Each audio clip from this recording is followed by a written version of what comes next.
Assalamualaikum warahmatullahi wabarakatuh. Perkenalkan kami dari kelompok 2 beranggotakan Kanaya, Kansa, Syarifah, Ratna, Ingrid, Garnis, Azza. dan Zahran. Hari ini kita akan mempresentasikan tentang feminisme dan disorientasi seksual dalam perspektif Islam. yang pertama perempuan dalam sejarah pra-Islam. Sebelum datangnya Islam, terdapat sekian banyak peradaban besar seperti Yunani, Romawi, Cina. Masyarakat Yunani yang terkenal dengan pemikiran-pemikiran filsafatnya tidak banyak membicarakan perempuan. Di kalangan elit, para perempuan ditempatkan disekap dalam istana. Di kalangan bawah, nasib mereka sangat menyedihkan. Itu sampai abad ke-6 Masehi. Peradaban Hindu dan Cina tidak lebih baik dari peradaban Yunani dan Romawi. Hak hidup seorang perempuan yang bersuami harus berakhir pada saat kematian suaminya. Istri harus dibakar hidup-hidup saat mayat suaminya dibakar, berlangsung sampai abad ke-17 Masehi. Dalam ajaran agama Yahudi, martabat perempuan sama dengan pembantu. Ayah berhak menjual anak perempuan kalau ia tidak mempunyai saudara laki-laki. Sedangkan di semenanjung Arabia, terdapat kebudayaan yang disebut jahiliyah, yaitu perempuan yang dipandang amat rendah. Seorang bapak akan malu jika istrinya melahirkan bayi perempuan, sehingga terdapat kebiasaan yaitu mengubur bayi perempuan. konsep Islam tentang perempuan dan laki-laki. Yang pertama, prinsip-prinsip kesetaraan gender yang dikemukakan Al-Quran. Satu, laki-laki dan perempuan sama-sama sebagai hamba Allah Subhanahu wa Ta'ala. Laki-laki dan perempuan sama-sama menerima beban taklif melaksanakan hukum. Yang ketiga, laki-laki dan perempuan menerima perjanjian primordial. Keduanya menyatakan sebuah ikrar ketuhanan yang sama tanpa adanya perbedaan. Dan yang keempat, laki-laki dan perempuan berpotensi meraih prestasi sebagai manusia.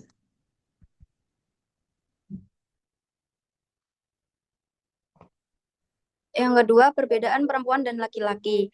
Dalam hal aurat, Islam mewajibkan perempuan menutup seluruh tubuhnya kecuali wajah dan telapak tangannya. Sementara aurat laki-laki hanya pusar sampai lutut.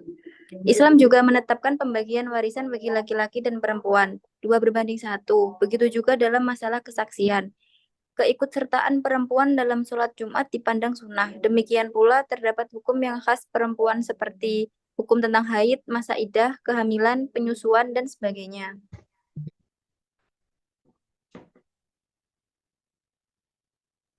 Dalam konteks kepemimpinan keluarga, Islam memandang istri bukan hanya mitra suami, melainkan juga sahabatnya. Artinya, keduanya bukan hanya harus bekerja sama dan tolong-menolong dalam urusan rumah tangga, tetapi juga saling mencurahkan cinta dan kasih sayang.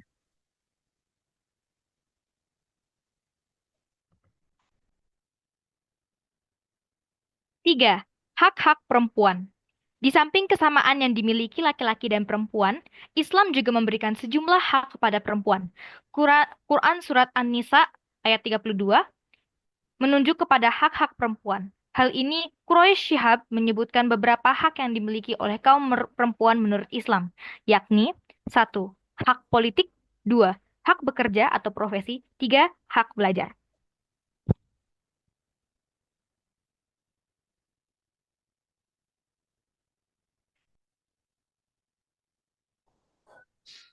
Sejarah. Menurut bahasa, kata feminisme berasal dari bahasa Latin. Femina yang berarti perempuan dalam kamus bahasa Inggris, Webster Dictionary, kata feminisme diartikan gerakan yang menganjurkan persamaan hal antara laki-laki dan perempuan dibanding sosial, politik, dan ekonomi. Kata feminis pertama kali ditemukan pada awal ke-19 oleh seorang sosialis perkembangan Prancis, yaitu Charles Fourier.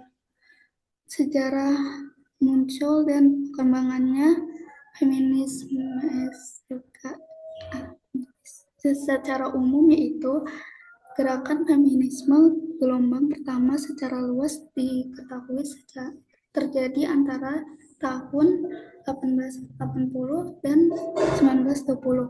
Gerakan ini dipengaruhi oleh pemikiran Mary Wollstonecraft lewat bukunya yang berjudul Vindication of the Rights of Women.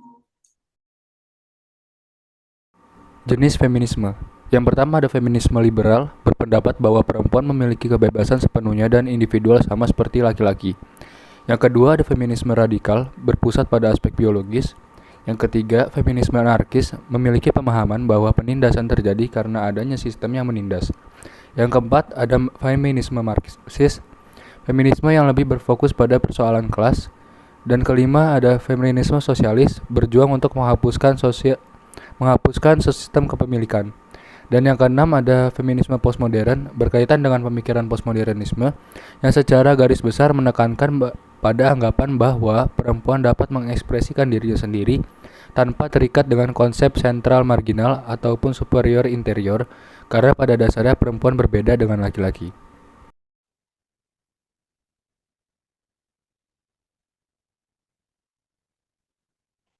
Feminisme dalam pandangan Islam. Memang benar, Islam memandang perempuan dan laki-laki memiliki kedudukan yang setara dalam sejumlah aspek, terutama aspek kemanusiaan. Namun, hal ini tidak membuat Islam memberikan hak-hak yang identik kepada perempuan dan laki-laki dalam semua hal.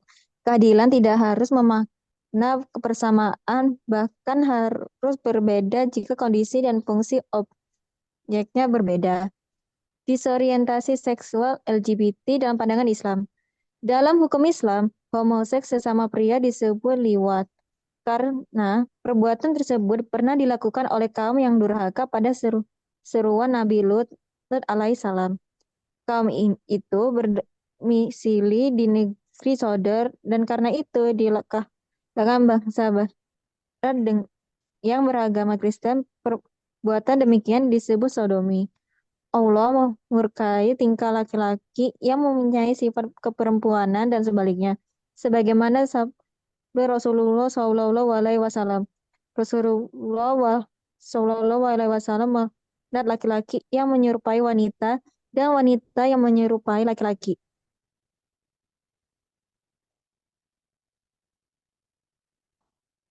Sekian presentasi dari kami. Terima kasih atas perhatiannya. Semoga bermanfaat. Wassalamualaikum warahmatullahi wabarakatuh. Waalaikumsalam warahmatullahi wabarakatuh.